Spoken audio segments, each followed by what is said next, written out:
Я приветствую вас, дорогие друзья, уважаемые гости и подписчики моего канала. Снежана Егорова, как всегда, по пятницам. Снежана, приветствую вас. Здравствуйте, Саша, здравствуйте, друзья. Снежана, начать наш разговор я предлагаю с достаточно, тяжелого ощущения весны.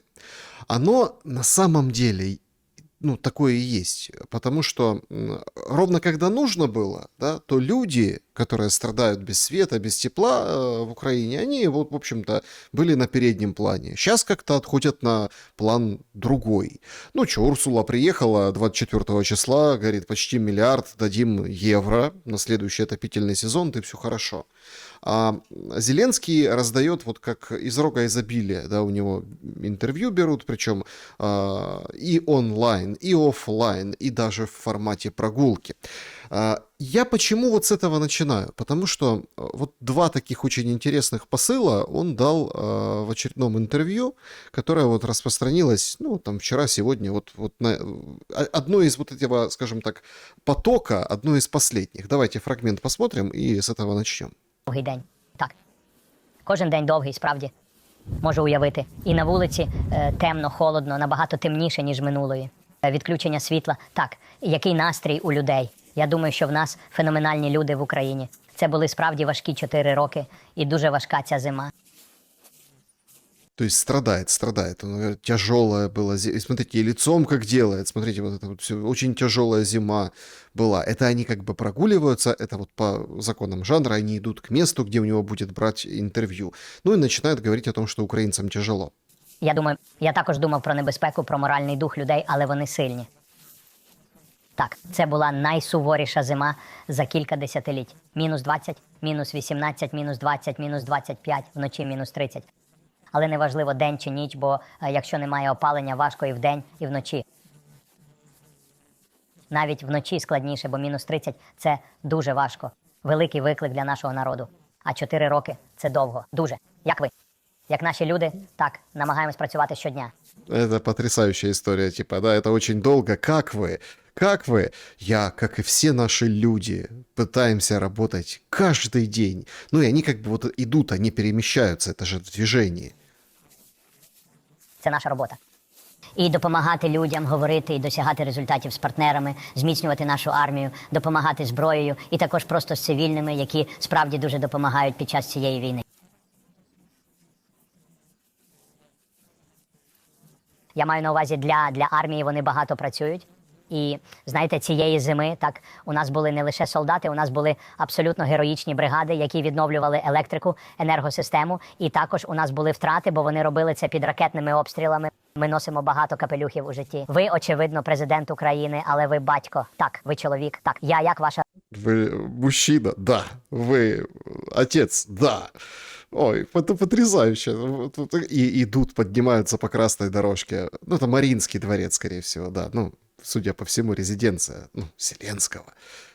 Как ваша семья? Как семья, Владимир? Родина, як вони справляються, як ви під час війни. Я не найкращий батько, я так думаю, бо не маю багато часу для своїх дітей. Так, я не можу нічого порівнювати зі своєю сім'єю, але я президент України. Я не порівнюю свою роботу, і я не можу, бо мій вибір це обов'язок. Це обов'язок. Мій вибір це Україна. Ось чому я сказав, що я не хороший батько під час війни.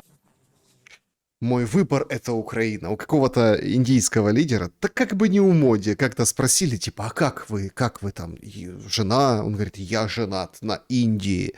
Плохой отец Зеленский, но он как все работает. Слушайте, зачем вот это транслируют? И вот как человек изнутри, да, вот этого постановочного процесса, да, телевизионного, что скажете по поводу этого эпизода? Ну, во-первых, начну с того, что без лоха жизнь плоха. То есть все аферисты, бандиты, убийцы, маньяки, они, безусловно, изображают из себя несчастную жертву, для того, чтобы те, кто действительно являются жертвами, им сочувствовали. Знаете, есть такие русские народные сказочки, которые сейчас тоже декоммунизируют вместе с русским языком, то есть стирают память людям, где была такая история, когда волк с разбитой головой вез лисичку на себе. которая прикинулась, что ее тоже побили. И вот она сидела у него, у волка, из которого мозги, значит, вытекали, и так приговаривала: битый не битого везет, битый не битого везет. Так вот эта сказочка про вот такого страшного черта.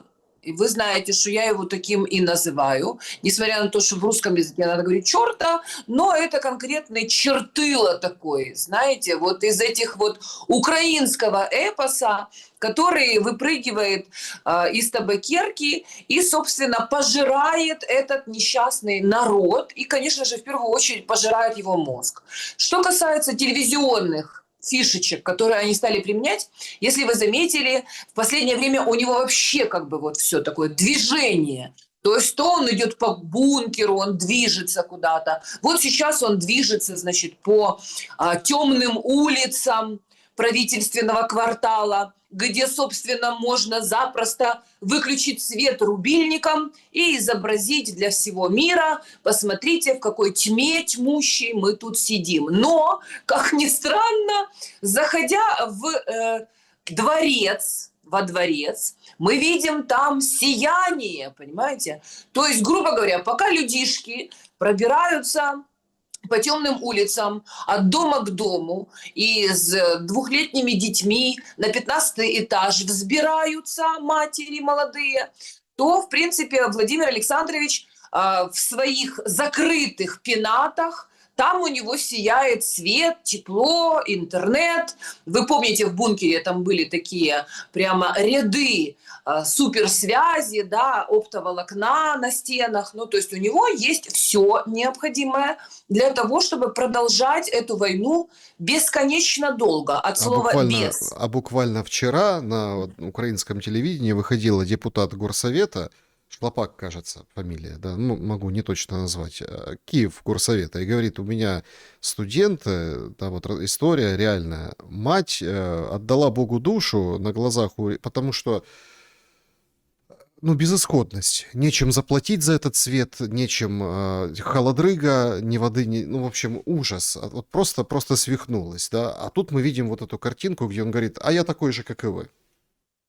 Ну да, вы понимаете, брать, например, по 1 копейке электроэнергию и продавать ее за 2 там с чем-то гривны, то, в принципе, это же такие, как все. Они все такие, как мы, как все. Только они латошат бабло миллионами и миллиардами, им палетами вообще, тоннами завозят деньги в упаковках банковских, но они такие же, как и мы все. То есть вот эти старики, женщины, дети, которые страдают на территории Украины, которые страдают за пределами Украины, эти сходят с ума без света, без тепла, без работы, без перспектив, без лекарств, без медицины бесплатной, без образования для детей, без всего.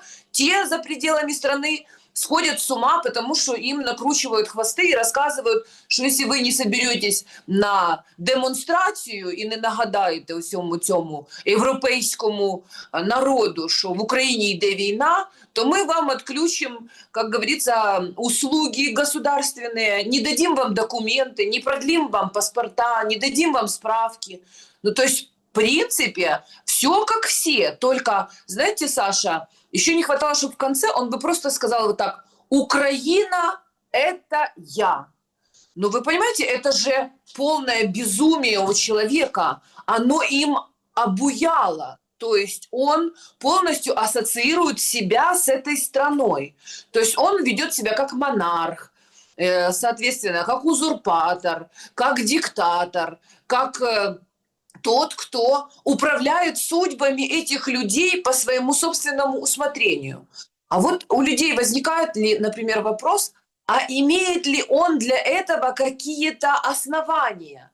То есть он вообще, вот когда он говорит, давайте проведем аналогию, я плохой отец для своих детей. Плохой отец для своих детей не может быть хорошим отцом для чужих детей. Плохой муж, который, собственно, не видится собственной женой, не может быть хорошим наставником или защитником для чужих женщин и детей. плохой человек, который не идет на уступки, не договаривается о мире, который хочет продолжения войны, который вместо того, чтобы просить переговоры, просит оружие, он не может быть хорошим правителем для этого народа. То есть мы имеем дело с убийцей этого народа, который даже не скрывает этого. То есть он ходит вот в этой черной одежде, как похоронное бюро. Он вот это вот свои глазки, как котик из Шрека, помните, такие жалостливые глазки он делает, такие сиротские, которые, в принципе, мамочка с папочкой, Александрик и Римма, украинцы, как водится, еврейского происхождения, научили его делать, видимо, с далекого его детства. Он такой маленький, несчастненький. Вы же помните, как Римма, украинка, рассказывала, что он хороший мальчик, понимаете? Он очень хочет, чтобы молодежь оставалась в стране. Лежала на кладбищах, закопанная желательно в могилы, поглубже, поглубже, поглубже и побольше, побольше, побольше. То есть о чем мы говорим? И самое главное, Саша, ладно, там свет, сияние, тепло в этом дворце, но дворец-то этот, он тоже построен не бандерівцями, І бункер. не батько Бандера будував ці дворці, понимаете? Это же все как-то связано с Российской империей, с Советским Союзом. Вот эти мраморные ступени, по которым он взбирается. Вот тот вот бункер советский, по которому он брел, понимаете, с гордо поднятой головой. Какое это все наследие имеет отношение к черту Зеленскому, который это все презирает, уничтожает, призывает убивать, сносить, забывать, расчленять вообще, и от этого всего отказываться. Не говоря уже о том, что инфраструктура, предприятия, заводы, пароходы, мосты, больницы, школы, вот это все советское, все советское, что было построено, все это они прибирают к рукам. Но при этом всех людей, которые были гордостью этой страны, как в частности вот Сергей Назарович Бубка, который реально был героем спорта, героем страны, поднимал статус этой страны, ее престиж на международных соревнованиях, трудился. Это человек, достояние вообще человеческого разума, понимаете, и высшей степени вот этого спортивного духа, понимаете, и достижений. То есть вот эти твари, швали, гниды, убийцы, вот эти вот черти, эти бесы, которые сидят в правительственном квартале, они пытаются убедить людей, которых они убивают прямо на глазах друг у друга, что они такие же, как и эти люди. Мы терпим, и вы терпите. Только они со своими миллиардами, с государственными самолетами, которые заправляются за налоги вот этих несчастных, убиенных, понимаете? Они летят по всему миру. Этот турист уже, не знаю, если там посчитать эти мили, наверное, он уже несколько раз вокруг земного шара облетел. То есть он ездит, королевские дворы, он принимает вот этих чертей, Урсулу фон дер Ляйен, кормит их какой-то там, я не знаю, жратвой, понимаете, какими-то пироженими, мороженими, якимись там омарами, кальмарами, що вони там жеруть вообще, а потім вони все це серуть, извините на добром слове. Но при этом, значит, люди должны терпеть. Терпите. Терпите, пока вас не объединит кладбище. Я в очередной раз хочу напомнить людям, что они имеют дело с палачом. Они аплодируют палачу. Они поддерживают собственного палача. Они платят своими жизнями и жизнями своих детей на будущее палачу и его вот этой бандитской клике. Ну, если людям нравится, если они так любят евреев вообще и всю их еврейскую, как говорится, боль мировую, значит, пусть продолжают в том же духе люди аплодировать ему. Может быть, пойдут еще проголосуют за него, поаплодируют ему, денег принесут. Ну так Что дают же сказать? деньги, дают, понимаете. И тут очень интересно возникает, вот сейчас же какая ситуация, да? А, Все начинают играть в какую-то свою игру. Буданов по-своему, там, Арахами, Умеров по-своему. Вчера встречались они в Женеве с Виткофом, Кушнером, и Дмитриев встречался тоже в Женеве. В общем, в ближайшее время будет очередной вот раунд переговоров. Заявление, которое дают, ну, как бы, вот, например, какой-то ливанской какой-то газете, изданию, да, Буданов, ну, для того, чтобы выйти хоть куда-то. Вообще-то, конечно, выглядит максимально странно, да, глава офиса президента ливанскому изданию чего-то говорит. Значит, что он говорит? Ну, во-первых, да, о том, что там вот, мы там должны как-то так вот не бить по центрам принятия решения, но, тем не менее, идет возвращение, я это, кстати, заметил, мантра «давайте вернем границы 91 года». И вот это вот максимально странно выглядит. То есть тут, с одной стороны, у нас есть и этот же журналист, который там гулял и слушал от Зеленского, ну, как бы, да, вот это, какой он плохой отец, как ему тяжело, он же прямо его спрашивает. Там, кстати, ну, четкий прямой вопрос. Отдавай Донбасс, и война закончится. Говорит, а что мы должны отдавать Донбасс? Нет, там 200 тысяч, они не хотят быть русскими, во-первых. Он про людей, про людей. Он Мгм. же о людях интервью, понимаете? Да-да. И вот возвращение вот этого нарратива, а мы рано или поздно вернем. Все вернется. Ты не верь слезам, все вернется после долгих потерь.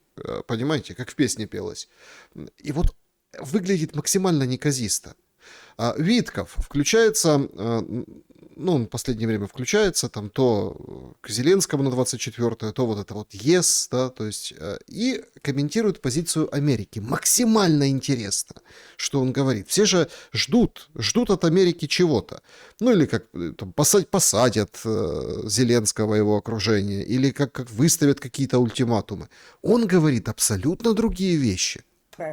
Мы видим себя посредниками. Мы не считаем себя главным героем этого конфликта. Так что мы ни разу не подходили к украинцам, к их руководству и не пытались навязать то, что мы есть. Какой-то взгляд, который, как мы ожидали, Украина будет придерживаться. Мы внимательно слушали руководство Украины, то, что они могут сделать, какие возможности есть, где существует политическое пространство для решения этой проблемы, как мы можем думать о территории или нет. Может быть, это просто то, чего никогда не случится, и это нормально. Давайте поймем, что мы будем подходить к решениям с другой точки зрения. Вы поняли, о чем Витков говорит?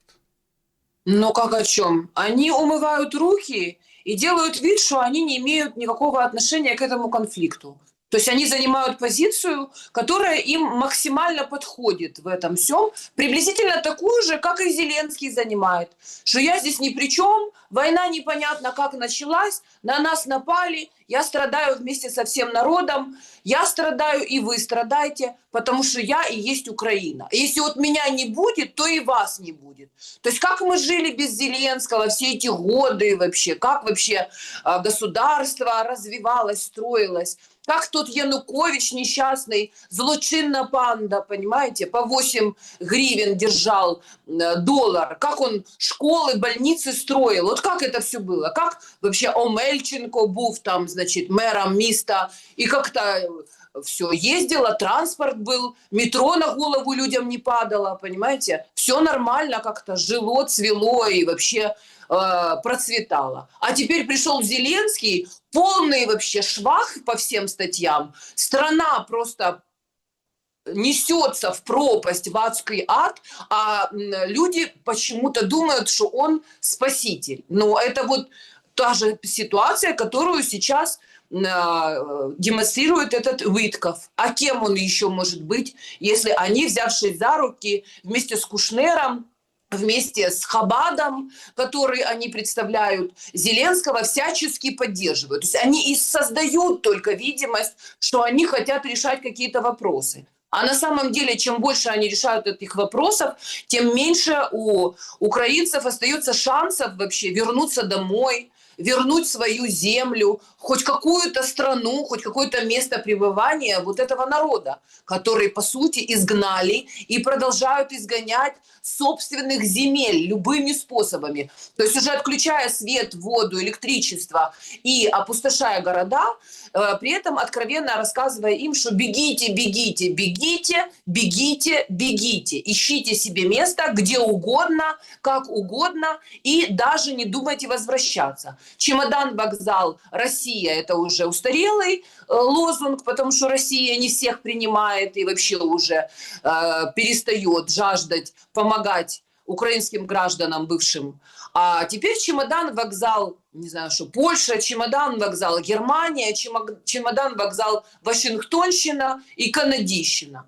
То есть это ложь чистейшей воды, которая им выгодна для того, чтобы продолжать этот конфликт, ими же затеянный. Мы знаем прекрасно, что Соединенные Штаты Америки отлично работают на вот этом вот, знаешь, старом гончарном круге, где плохой, хороший полицейский. То есть у них вот эти каждые 4 года происходит смена якобы вахтенного караула, но Deep State, который принимает решения, который раскочегаривает военно-промышленный комплекс, который занимается тем, что формирует конфликты, провоцирует эти конфликты, разжигает эти конфликты для того, чтобы на Ближнем Востоке все горело, для того, чтобы в Европе все горело, чтобы люди друг в друга вцеплялись, как собаки, и убивали друг друга, потому что у них какие-то ложные представления о том, как устроен этот мир. А на пустые города заходили белые господа, скупали землю, скупали остатки роскоши, высасывали природные ресурсы, отбирали вот этих рабов. Рабы же сами с Украины, сами рабы уже поехали. Если их раньше угоняли во время Второй мировой войны, в теплушках гнали молодых женщин, мужчин на работы в Германию, то сейчас они сами за свои деньги своих детей схватили и сами в рабство отправились. Там, где они самые бесправные и последние, как говорится, об этом ряду. Поэтому, конечно же, Витков прекрасно. Он может так до бесконечности ходить на переговоры, летать в Майами, летать в Женеву, летать в Абу-Даби, еще куда-то летать, хороводы водить тоже. Вы видели, как они на той вечеринке, где он с Умеровым, Арахамией и Будановым так отлично веселились. Кто-то сидел там, кушунькал тарелочками, вилочками, там они стучали, какие-то анекдотики они друг другу рассказывали. То есть у них нет проблем. Арахамия и Умеров граждане Соединенных Штатов Америки. Они будут делать все, что им скажут в Соединенных Штатах Америки, потому что там у них в заложниках, по сути, находятся их семьи, недвижимость, счета.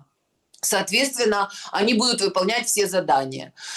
Буданов, ну, я не знаю, почему все считают, что он может составить какую-то альтернативу Зеленскому. Если он приближенное тело к телу, то это те же яйца, только в профиль. То есть нам уже предлагают какие-то варианты, типа, пусть у вас будет надежда, что со сменой Зеленского что-то изменится. В конечном итоге предлагают одного военного, второго военного, то есть людей, которые тоже своим делом жизни выбрали войну. И Усик.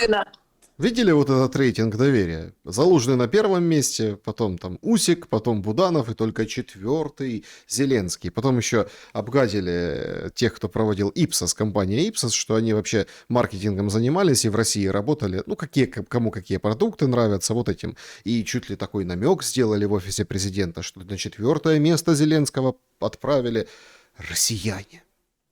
Может быть, потому что Зеленский тоже работал в России? Он же сам гордо сообщает, что он Россию знает как свои 5 пальцев. Он там так долго работал, что он Россию даже лучше, чем Путин знает.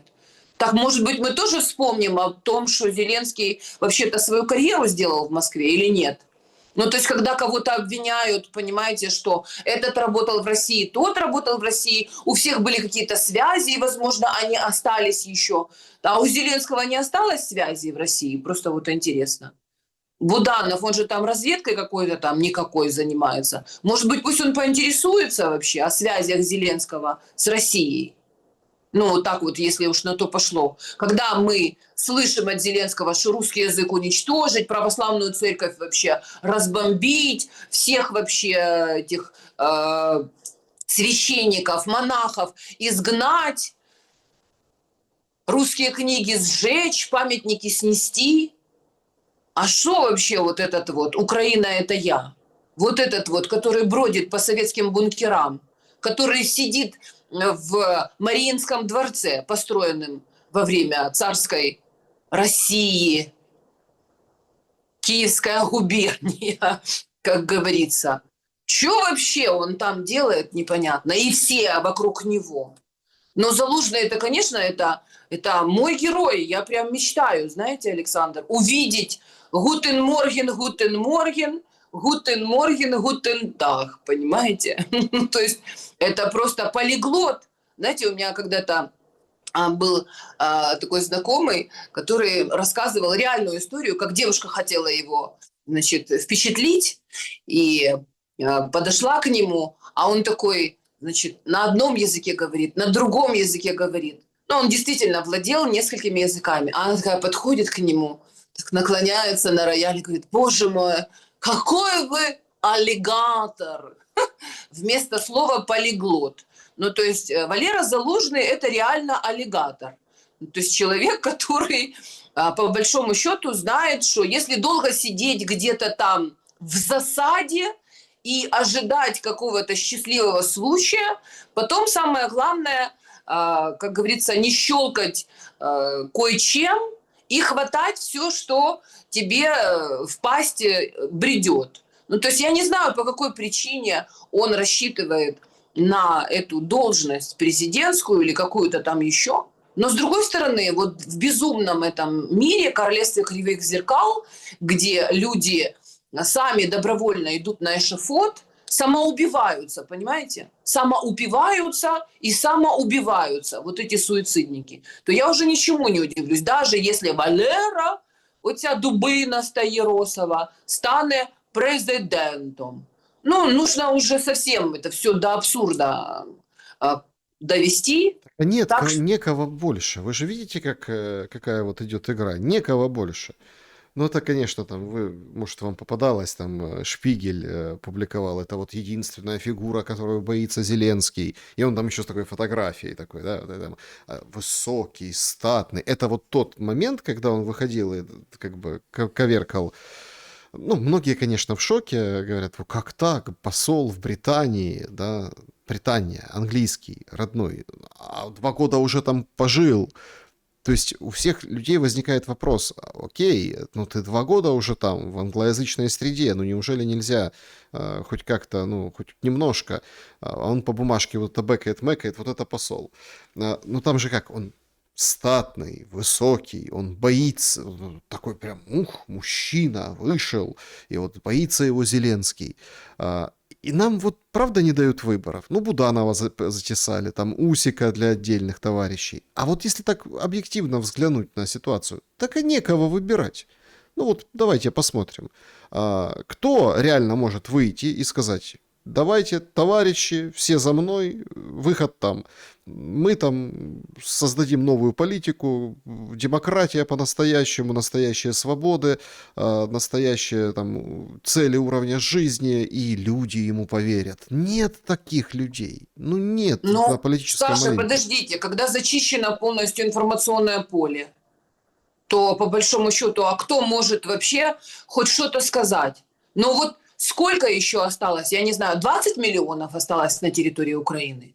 Ну, может, осталось еще 20 миллионов. Что из 20 миллионов людей вообще никого нету, кто бы мог быть проводником для этого народа, кто бы мог вообще взять на себя ответственность? То есть Зеленский, который никогда ничем не управлял, кроме своего полового органа, которым он играл на рояле, он смог стать президентом, правильно? То есть ему дали время, шанс, чтобы он научился, чтобы он разговаривать научился, чтобы он вообще хоть в чем-то разобрался. То есть для него нашлось и время, и силы, и все остальное.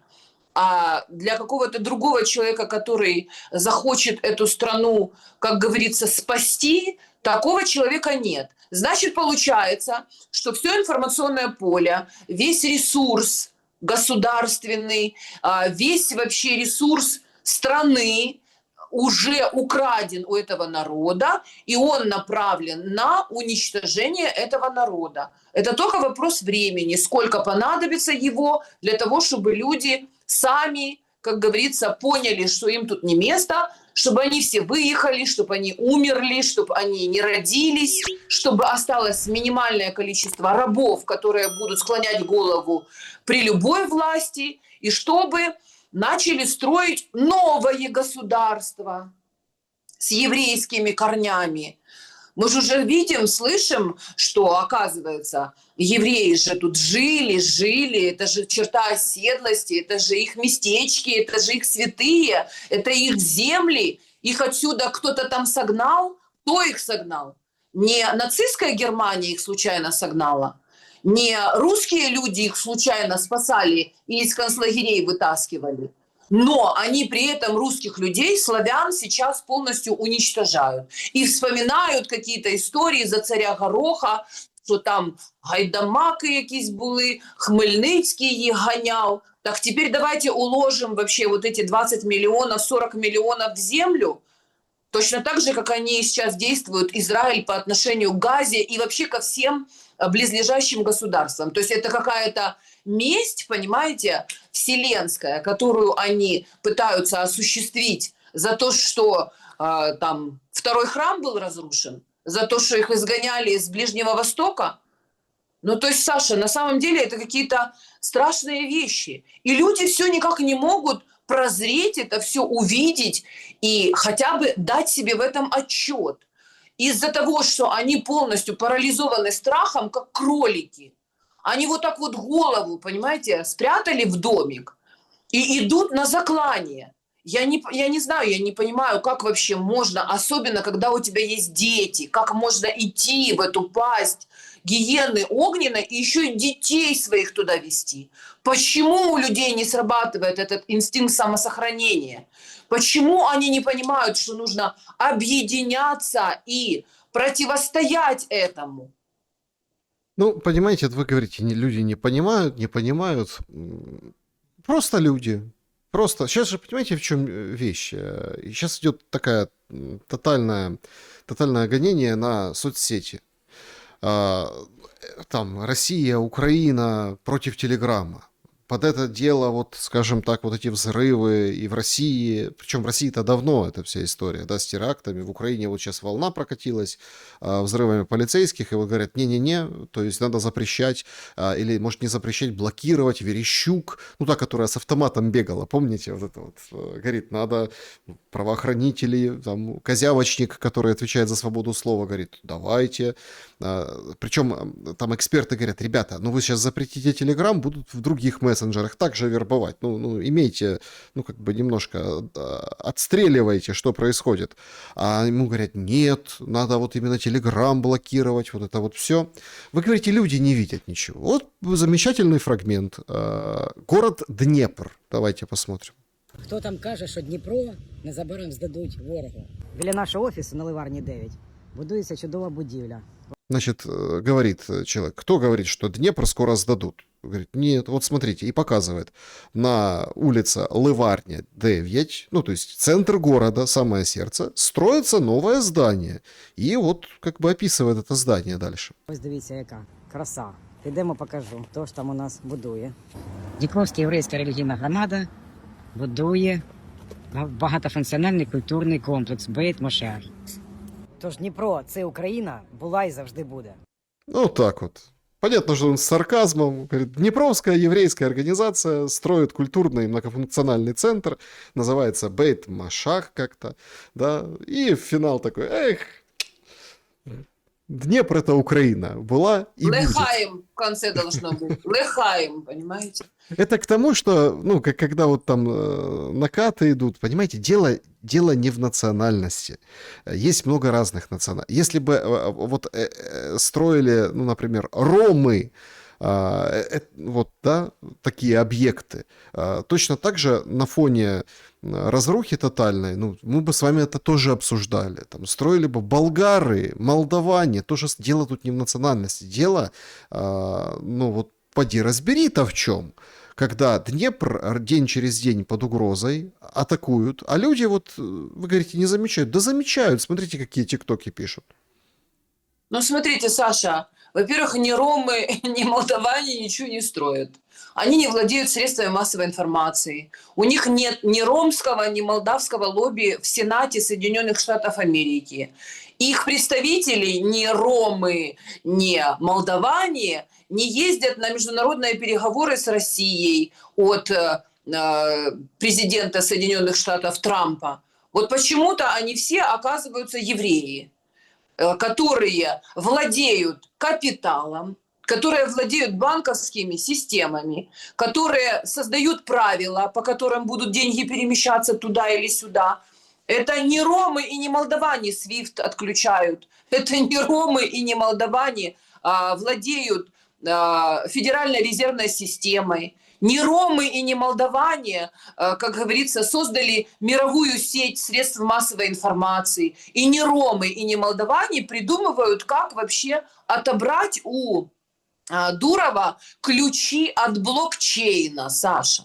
На самом деле вся эта наезд этот на Телеграм, это не только о том, что якобы он не хочет сотрудничать со спецслужбами, которые хотят в этих соцсетях ловить всех возможных террористов, которые, значит, на основе этих соцсетей создают группы и быстро, значит, и качественно общаются, мгновенно. То есть старлинки им для этого не нужны. В принципе, Telegram решает очень многие вопросы. Нет, им нужен блокчейн.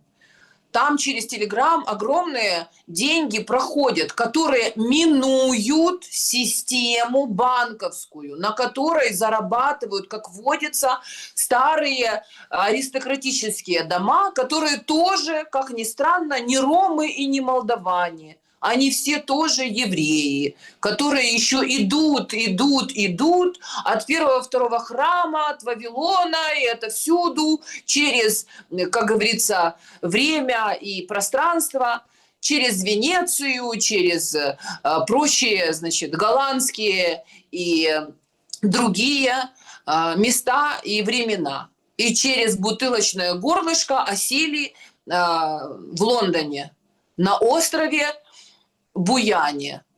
Но нет, на самом деле все в этом дело обстоит. И Днепр – это давно действительно, ну, их, скажем так, центр дислокации. Потому что там... Да, не ромы, да, никто не организовал остров специальный, да, который сейчас там бедная Хиллари Клинтон оправдывается за своего Клинтона в процессе. Это действительно а что она так. за Клинтона оправдывается? Пусть она за себя оправдается. Она там точно так же хороводы водила и тем же занималась, что и ее супруг прекрасный, который превратил овальный кабинет, понимаете, в, как говорится, в оральный кабинет. И вот этот вот храм, который Эпштейн на своем острове воздвиг, кому этот храм вообще посвящался? Ну, то есть об этом же не говорят на каждом шагу, что это был храм, который посвящается Баалу, Ваалу, как они там его называют. То есть, по сути, Люциферу, Сатане, и как бы у него разные есть имена. И что там осуществлялись человеческие жертвоприношения, они считают это абсолютно нормальным. То есть это не ромы и не молдаване были. Это какие-то были совсем другие. А вот украинцам, Снежана, воевать прикольно. Они любят воевать. Тут вышел мегамозг современности на очередной панели. Я специально употребляю это слово. Ну, как бы у него уже там рассуждения, дискуссионные клубы. Настоящий вояка. Карась небезызвестный. И выдал вот все как есть. Але стільки зброї не тому, що ми хороші, як нам кажуть, нам допомагає Захід, бо вони хочуть нам блага, тому що ми виконуємо задачі Заходу. Тому що ми єдині, хто готові їх виконувати, бо нам весело, нам прикольно убивати і прикольно воювати. І вони думали, вау, давайте вже подивимося, що це буде. Тому виник цей новий альянс, про який зараз говорять там Туреччина, Польща, Британія, Україна. Тут ми тут флагман, тому що ми затіяли війну, якої не було вже останніх 60 років. Так от. Мы затеяли войну, которой не было 60 лет. Мы выполняем задачи Запада, они посмотрели, дают нам оружие, потому что нам прикольно воевать и убивать. Ну вот Так как бы, подождите, Саша, секундочку, этому видео уже лет 5. да, Ну, то есть да.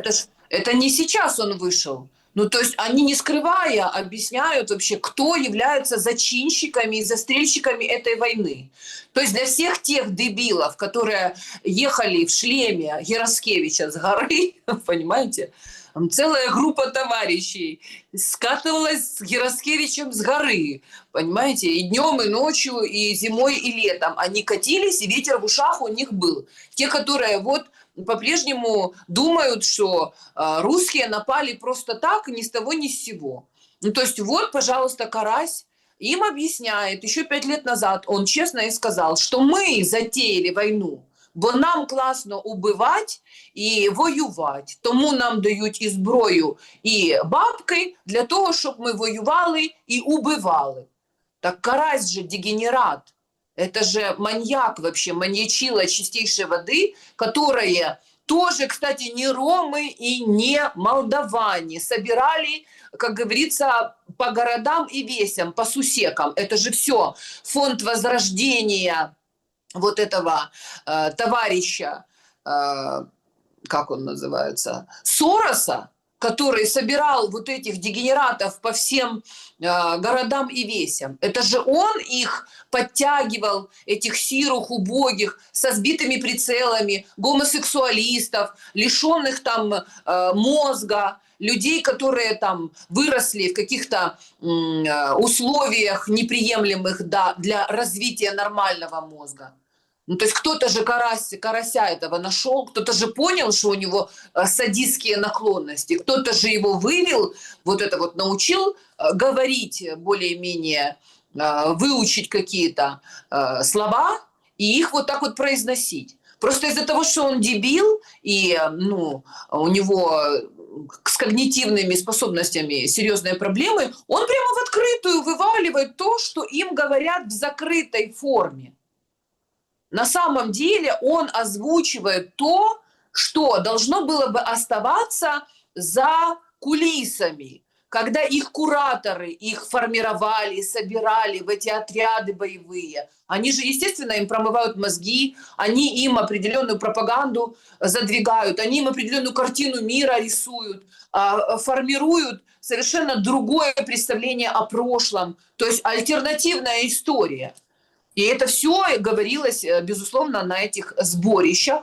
Но так как Карась недоделанный, спасибо ему большое, он решил, что это и есть официальная версия жизни, что все так думают, как и он, поэтому он с гордостью это сообщает. А мы должны понять, с кем мы имеем дело. С психопатами, с маньяками, с существами, у которых нет ни чести, ни совести, ни достоинства, ни памяти, ни эмпатии, ни сочувствия, ничего человеческого. Они бесы. Вот по Достоевскому. Просто из-за того, что сейчас вообще уничтожают всю русскую культуру, классику, литературу, то молодые поколения не узнают, кто такие бесы. Что рядом живущий, рядом ходящий с тобой, по одним улицам, стоящий в очереди рядом с тобой, сидящий с тобой там где-нибудь в кинотеатре, существо, которое похоже на человека, оно может быть одержимое бесами. И до поры до времени, пока обстоятельства жизни не сложатся так, чтобы эти бесы смогли себя проявить, ты можешь этого не понимать. Но потом создаются определенные условия, химическая реакция идет. Становится сухо и тепло, или наоборот влажно и прохладно. И вот эти бесы прорастают, понимаете, потому что они понимают, что их становится больше, и таким образом они пожирают здоровое тело организма народа определенного. То есть то, что украинцы, они укушенные вот этими вампирами, вот этими черношляпными, понимаете, не ромами и не молдаванами, вот этими идеями безумными, которыми они на протяжении всей истории своего существования охвачены. То есть это же фанатизм определенного рода. Они поэтому и не ассимилируются с другими народами. Они поэтому держатся в замкнутых пространствах. Они поэтому все время находятся вот в этом круге, понимаете, бесовском. Потому что они несут вот этот вот яд. Там, где их становится критическая масса, народ погибает. За это их и изгоняли отовсюду, где их накапливалась критическая масса. За это и первый храм был разрушен, и второй храм был разрушен, и из Генуи, и из Венеции, отовсюду, где только можно. Пусть, если кто-то мне не верит, возьмет, зайдет в Google и сделает запрос. Когда, откуда, из каких стран, в каком количестве изгоняли евреев. Ну, смотрите, тут как бы по поводу там умирать, не умирать, вот вы как бы правильно в самом начале, а деньги, да? Деньги где? Деньги украли. Тут Гончаренко внезапно побеседовал, ну, под подробности позже, наверное, будет, он запишет видео, да, он же как член комиссии, побеседовал с Миндичем. Он вышел с ним на связь, а ему же есть что сказать, да, Миндичу. Он же так там предварял. И вот вышел с Гончаренко на связь, и он показал, как этот Миндич выглядит.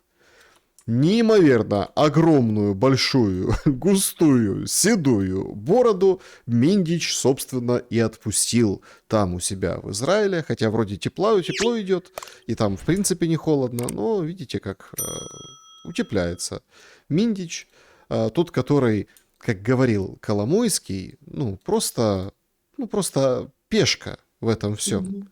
Но пешка, которая много знает, которого лишили гражданства Украины, которого вывели вот из игры, но он, видимо, что-то хочет сказать вдогонку. Вот эти люди, да, они же Зеленского-то и утопят. И понятно, на чем хайпует Гончаренко и что он хочет. У него, кстати, недавно произошла очень серьезная перепалка в парламенте. Он поссорился с Княжицким. Они с одной фракцией, тут им, в общем, поругались так крепко в парламенте, прям, ты вот такой-сякой, ты срываешь мобилизацию. Тут говорит, это я срываю мобилизацию, не место тебе в этой фракции. Ну вот так, собственно, и куется, наверное, политический хайп и политическое будущее. Толку только от этого. Толку только, что мы узнали от Миндича или от Гончаренко о Миндиче, что у него новый имидж. Но как, у него совершенно естественный для Израиля и Тель-Авива новый имидж. Если ты заметил, Александр, что все раввины, все, скажем так, представители его народа, они все с вот такими бородами. То есть, если ты уважаемый человек и претендуешь на то, чтобы вести за собой какую-то часть этого народа, у тебя есть бабки, влияние, имя. Вот смотрите, Александр, ведь Израиль не выдал, например, того же Миндича, который, очевидно, совершил преступление на Украине. Ведь Израиль говорит, что вот мы поддерживаем Украину, а Украина же поддерживает Израиль. Но если один преступник, ограбивший народ, бежит в другую страну с вот этими колоссальными деньгами, то если Израиль поддерживает Украину, он теоретически должен был бы ответить на призыв вернуть преступника, экстрадировать его вместе с деньгами. Но нет, они своих всех с любым баблом, которое они любыми способами добудут, а мягко скажем, украдут и привезут и внедрят в их систему, они принимают с распростертыми объятиями. То есть я думаю, что Миндича там воспринимают как героя. И это уважаемый человек, который с гордо поднятой головой идет по улицам Тель-Авива. А потом он отращивает большую бороду, одевает шляпу и начинает проповедовать. У него появляются адепты. То есть он уже, скажем так, не согласен с версией Игоря Валерьевича, он же Бенито Коломойский. Вы же знаете, как там все это обстоит. То есть сначала ты создаешь свою, скажем так, партию адептов. То есть Бенито Коломойский купил с потрохами 95-й квартал, сделал их своими адептами, прикармливал этот цирк, понимаете, как старый добрый Карабас-Барабас. Вы помните, у Карабаса тоже была такая большая длинная борода и шляпа. Но вот возникает вопрос, кем был на самом деле Карабас-Барабас, который свой цирк, как говорится, держал в черном теле и зарабатывал на нем бешеные деньги. И они изображали для простых людей на площадях всякие разные цирковые программы. Так вот, Бенито Коломойский купил этот цирк, держал его в черном теле, но этот цирк накопил, как говорится, силенок, деньжонок, нашел себе нового хозяина в лице британской короны и кинул своего Карабаса-Барабаса. А дальше каждый из них разбежался, как говорится, со своим украденным, ограбленным, награбленным или там честно отобранным у лохов. Украинцы – это просто лохи, понимаете, реально.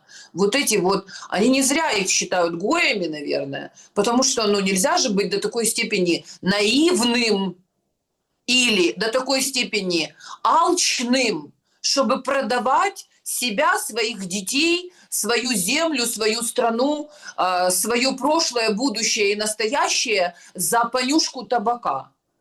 Ну, то есть украинцы же тоже служат. Вот эти все, которые в ТЦК работают, вот эти все, которые являются предметом скандала между Княжицким и Гончаренком. Вот эти все лохи, которым законы принимают Княжицкий и Гончаренко вместе. Это же они приняли законы. Пусть они там хоть 10 раз еще ссорятся, но законы о мобилизации, о продлении военного положения, соответственно, продлении войны, они же там вместе принимают, которые, в принципе, являются основанием для того, чтобы вот этот мобилизационный возраст понижать, для того, чтобы ловить и бросать в топку вот этих вот несчастных существ, которые все никак не могут понять вообще, почему не ромы и не молдаване. Потому что ромы и молдаване сами являются жертвами этого, как говорится, богоизбранного народа, которому все можно, а другим вообще ничего нельзя. Вам закон, вам концлагерь, а мы тут будем в теплых дворцах сидеть и глазки строить, рассказывать: ой-ой-ой, я такой же, как и все. Ой, страдаю. Плохой отец для своих детей. Но если я для своих детей плохой отец, то что уже говорить о ваших? Ну, то есть это все, знаете... Ну, видите, как хоть... кто-то там плохой отец, а кто-то нервничает сильно из служивых, тех, кто служит этому режиму, в частности, пропагандистов. Человек, который издевался над военнопленными российскими, записывал видео, звонили там матерям, вот это вот все, нравоучениями занимались достаточно долго, имеющий свой эфир, свою студию. Золкин, как-то вот он очень сильно разнервничался, когда на очередном эфире к нему пришли люди с понятным вопросом: ну так, а что ты не на фронте? Можеш піти добровольцем? Можу піти добровольцем. Ну, всі можуть піти добровольцем. Ну, нащо це писати? Ну що, єбуті якісь чи що? Ну, всі можуть піти добровольцем. А чорне – це чорне, а біле – це біле. А це мікрофон. Чого я не воюю, питають? Ну, тому що мене просто ще не мобілізували. Я десь, ну, відсотків на 90 впевнений, що мобілізують. Що, вже всіх мобілізували, так? Ну, щоб просто от ці питання задаються. Ну, от навіщо? Зачем? Я, типа, останній в Києві, так? Ну, не думаю. Это потрясающая же история. Я что, последний в Киеве? Нет. Да. Причем история конкретно с его мобилизацией, это понятно. Он же убил человека.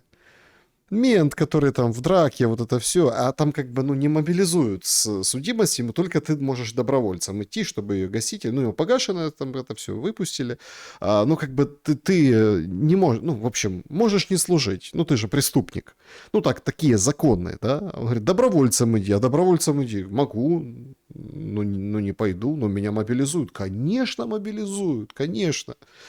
То есть вот как это все выглядит изнутри. Вот как. Это те люди, которые, ну, они за войну. Те люди, которые за войну, которые рупоры, рты вот этого режима, который сегодня мы обсуждаем. Ну, Саша, если Стерненко убил человека, и он сейчас герой нашего времени, которого показывают по телевизору, на которого хотят равняться молодые, который в рекламе снимается, ездит на бронированном автомобиле, а этот убийца тоже. Он не последний человек в этой стране и в этом городе. Чего он должен идти умирать, если у него только жизнь началась? Пока вы там умираете, лохи, которые наивные, доверчивые, оружие в руки брать не хотите, вы же пацифисты, да? Вы же хотите мира. Ну вот идите и умрите за этот мир. А мы будем наживаться на войне. Но это на самом деле, вы понимаете, что мир перевернулся. И его перевернули не просто так, он не сам по себе перевернулся. Это определенные силы, вот этот гончарный круг, где какое-то было положение вещей, представление о добре, зле, о том, что хорошо, что плохо, они его остановили насильственным способом во время пандемии. Они остановили. И те люди, которые, знаете, по инерции еще, они просто упали, разбили носы, порвали связи, понимаете, люди потеряли очень многое, они потеряли почву под ногами. А потом они раскручивают его в другую сторону, чтобы люди потеряли человеческий облик, чтобы не было уже доверия, чтобы не было любви, чтобы не рожались дети, понимаете, чтобы здесь была выжженная земля. Это воплощение в жизнь плана ОСТ, которые разрабатывали, не Гитлер и его приспешники разрабатывали план ОСТ. Там серьезно работали вот эти все тайное королевское общество, которые столетиями они разрабатывали планы под руководством Маккиндера, как вообще вокруг Хартленда, то есть этой России, которая наполнена ресурсами, богатствами, пушниной, золотом, водой, землей, понимаешь, редкоземельными и всеми остальными металлами, как вокруг него создать вот это маккендрианское кольцо анаконды и удушить Россию за счет ее окраин. То есть сначала отрывать эти окраины, Грузия, Украина, Армения, Азербайджан, Казахстан, везде по всему кругу, отрывать с помощью того, что подкупать эти элиты. Потом поджигать все с помощью этих элит где-то, чтобы русские бегали везде и, как говорится, пытались душить, тушить. А потом постоянно сжимать это кольцо. Ну, вы Ну знаете, вот насчет они... элит, элиты тоже ведь поменялись, да, с этой войной. Жуткая история, хотел бы, чтобы вы тоже прокомментировали, потому что мы о ней узнали благодаря, ну, вот девочкам-блогерам, да, ну, там, жуткая на самом деле, ужас какой-то произошел. Значит, два друга, да, связанных с днепропетровскими бандитами, ну, их называют бизнесменами величаво. В общем, они повязаны историей с колл-центрами, которые сейчас потихоньку начинают щемить. Ну, в общем, передел. А там же как колл-центры заказывают друг дружку. В общем, там же поляна-то, оно только так кажется, что это там бездонная бочка. Они звонят, обманывают россиян. Изначально же они были какие-то Робин Гуды, да, вот мы жертва, мы звоним там россиянам, в общем, их там к чему-то склоняем, забираем их деньги, банковские карты, в общем, мошенники, да. Но потом с этим научились как-то так справляться в российском обществе, и, в общем, немножко круг жатвы сузился. И переключились там Турция, Европа, Америка. 100 звонков в день человек делает, человек там сбрасывает, и вот так это живет. Плюс еще, это чистый криминал. И вот сына, да, там двух сыновей, одного более прикрученного, другого чуть поменьше, скажем так, уровня бандитов, они ездили с двумя девочками-блогерами отдыхать. Опять-таки... На прекрасное Бали. Да, прекрасное Бали, да. И, в общем, одного что-то там избили, или в него версии разнятся, ли дали 10 миллионов сразу, перевели на крипту, а другого, в общем, мучили и ждали денег, но он параллельно там все рассказывал, как власти отстегивали, называл фамилии, называл того лысака, который сейчас Одессой рулит, как под СБУ, под крышами ходили вот эти, скажем так, схемы, как это все было устроено, и сегодня сообщили, ну, на самом деле жуть происходит в мире, да, значит, что на Бали, да, найдено тело по частям. Полиция проверяет связь с похищением Игоря Комарова. На пляже обнаружили останки. Там голова, туловище, ноги, органы. Тело находилось в стадии сильного разложения. И там навскидку пока предварительно сообщают, что умер человек, ну, убили человека, да, где-то около 3 дней назад, даже больше. Значит, консульство Украины подключили, и у матери, значит, Игоря Комарова, которого похитили, возьмут ДНК, ну, чтобы определить по ДНК. Ну, все останки направили в больницу. Вообще ужасная история. Вот ужасная. Во-первых, ужасное преступление, да, на какие вещи, ну, собственно, толкали эти колл-центры, да, вот эта подноготная, которая им рассказана. И вы заметили, как все заткнулись? Ну, то есть, так подождите, это ж украинец. Ну, там, да, там бандиты нехорошие, но они же украинцы. И все как-то вот обходят. Один там проблеск было, видимо, заказная какая-то статья, что вот, смотрите, там, вот этот Нарик у него кличка, его очерняют, а он в 2014 году остановил русскую весну в Днепре, и поэтому вот это вот не имеет отношения. В общем, ну, такая какая-то статейка заказная появилась на телеграм-канале СБУшном. Почему СБУшном? Потому что владелец по СБУ, вот там Железняк показал всем, что владельцы миллионников украинских телеграм-каналов информационных, они выведены из учета ТЦК и переведены в учет СБУ. Поэтому и канал СБУшный. Логика простая. Но вы понимаете, какая жестокость? Там говорили чеченцы, там кто-то говорил местный чеченец, другие говорят какие-то засланные. В общем, вот такая история произошла. И вот казалось бы, понимаете, мы такие тут радостно с трибуны парламента забираем шлем у Бубки, да? А то страшное, что происходит здесь, и тут действительно, вот это мое мнение личное, мы должны уделить внимание вот этому инциденту с разных сторон, максимальное общественное внимание, понять, а кто были эти ребята, ну, кто девочки, все понимают, да, якобы она там выложила фотографию, и по геолокации нашли через Инстаграм этот отдых. А чем они занимаются? Окей, а с кем, а какой мотив? А с кем конфликтовали? А тут русский военный след или русский криминальный след? Или это вообще другие мотивы? Надо максимально как бы разобрать эту ситуацию. А все замолчали. Как вам кажется, почему? А кто будет этим всем заниматься? У нас что, есть органы, какие защищают жизнь человека вне зависимости от того, порядочный он человек или преступник? Ну, то есть это преступное государство в своей сути. Его возглавляет преступник, который организовал под личиной того, что он президент, организованную преступную группировку, которая сама по себе грабит людей, просто стариков, женщин, детей, отжимает бизнесы, жизни забирает у ни в чем не повинных людей, которые эту войну не заказывали. Украинцы Зеленскому войну не заказывали. Они за него проголосовали 73% или там максимально большое количество людей, потому что он им мир пообещал. А вместо мира он им подложил вот эту свинью, войну, ад и вот эта бесовщина, которая сейчас буйным цветом процветает. То есть сидят в студии убийцы, на телеканалах сидят убийцы, люди как бы загнаны под, как говорится, шконку, никто не имеет права высказаться. Все, кто вообще рот открывают против, все преступники и агенты Кремля. Русский язык, православная церковь уничтожается, и колл-центры процветают, потому что их крышует Коленька Тищенко, который тоже ходит по парламенту и рассказывает, как там все пожрали в столовой парламентской и обосрались.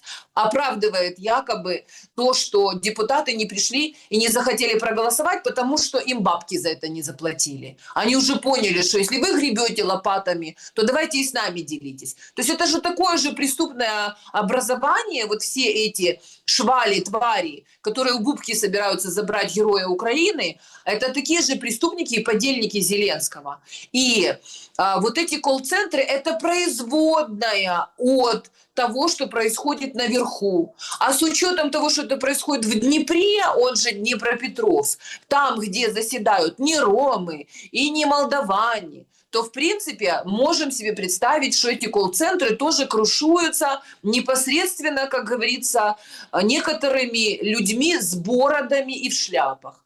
И поэтому этот юноша, ну, как бы он стал, ну, знаете, бывает такое, что козла отпущения находят специально, приносят его вот так вот образцово-показательно в жертву, чтобы другим неповадно было, чтобы другие не думали, как говорится, обманывать хозяина, который им организовал эту структуру, потому что ее нужно крышевать. Это должна быть техническая, оснащенная, ну, как бы там, база, да, то есть это телефоны, интернеты, люди, им платятся зарплаты, какие-то даются им, скажем так,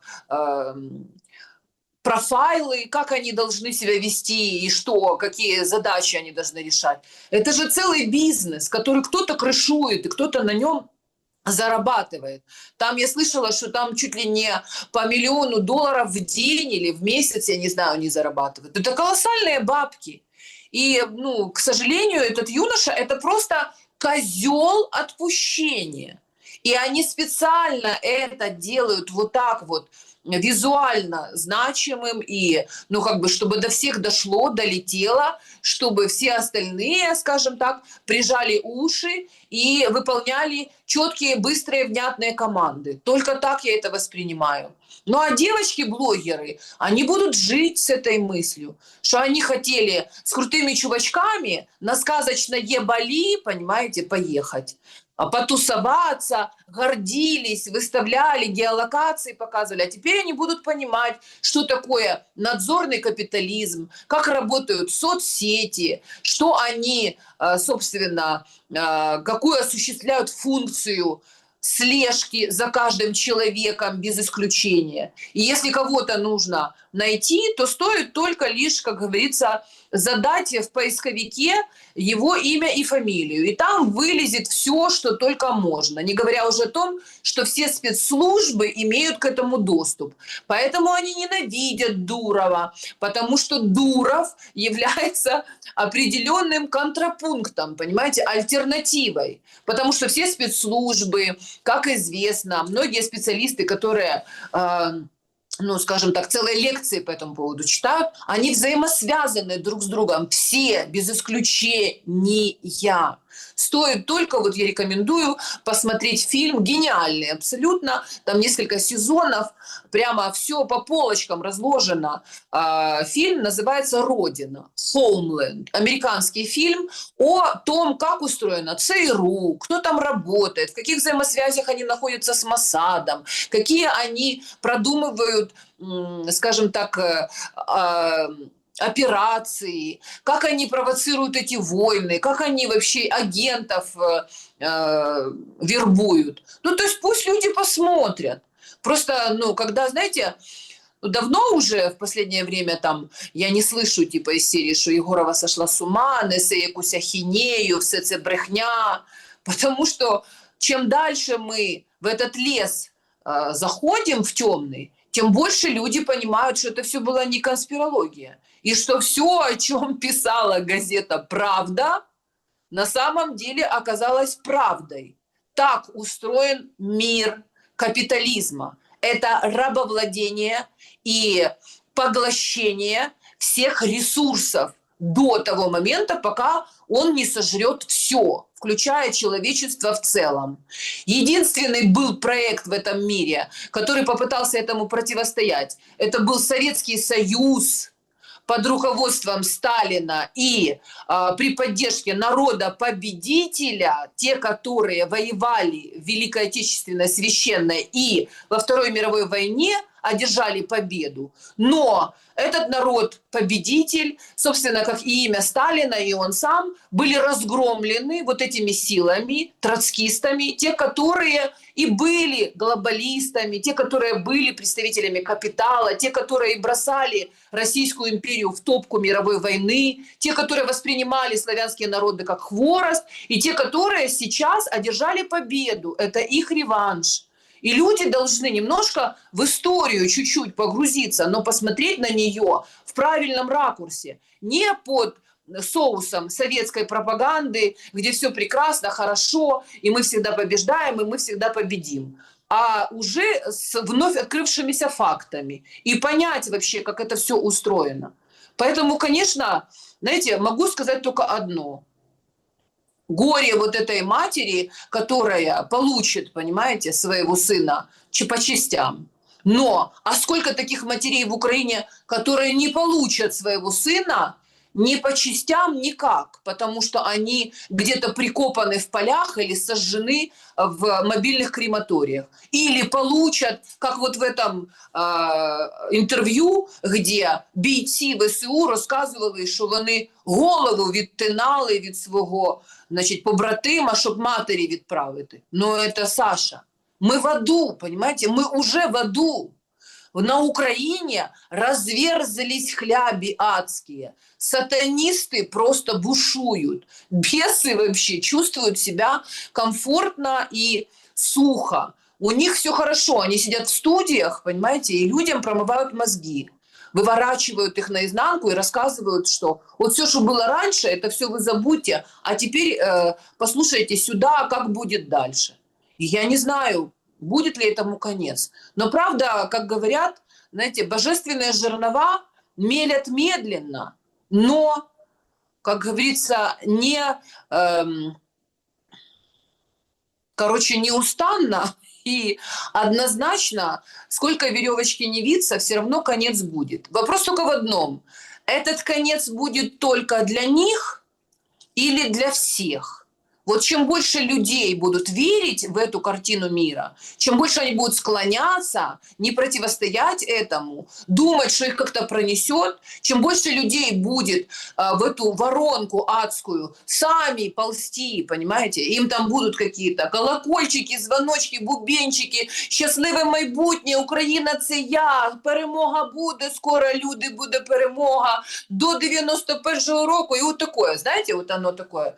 Это вот такая вот, знаете, страшная, как говорится, карусель, такая адская кровавая карусель. Чем больше люди будут идти в эту карусель и детей своих вести, тем быстрее закончится человечество в целом. Сначала украинцев перемелят, потом поляков втянут в это все. Дальше немцы пойдут, как говорится, на убой. А там, глядишь, и все остальные народы. Венгров тоже, словаков, вот этих маленькие народы, их легко и непринужденно, как блох по одному, будут щелкать. Ну, то есть мы же видим, что мировое правительство существует, и оно уничтожает всех вообще, до кого может дотянуться. Это просто, психология чудовища. Оно не может по-другому. Оно жрет все, что попадается ему на пути. У него нет насыщения, у него нет совести. Это крокодильи слезы, как у Вольеры, понимаете? Как там, да, и как там говорят, даже если вас съели, у вас есть два выхода. Выход.